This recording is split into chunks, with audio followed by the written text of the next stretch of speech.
privilège de l'âge, j'ai fait partie de ceux qui bravement criaient à l'époque « Makbar Shah ». Il fallait abattre le Shah d'Iran, à juste titre, si bien qu'on finit par nous faire croire que n'importe quoi était meilleur que le Shah.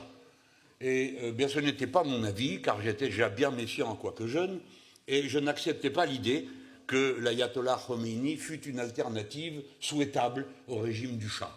Si bien que, sur un argument très simple, ni parce qu'il était iranien, ni parce qu'il était musulman, ni parce qu'il était chiite, mais parce que nous ne pensons pas qu'un pouvoir politique installé sur les bases de la religion soit quelque chose qui conduise à autre chose qu'à un désastre, à du sectarisme, à du dogmatisme, etc. Je le redis pour que l'on comprenne bien quelle est notre attitude. Nous qui souhaitons que l'Iran connaisse un régime démocratique, nous, dont la plupart des parlementaires insoumis sont parraines des condamnés à mort en Iran.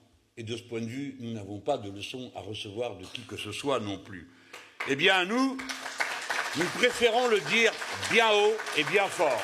Nous ne serons pas du côté du Shah qu'ils essayent de ramener en contrebande dans ce pays. Nous serons du côté du peuple, de sa révolution et de sa démocratie.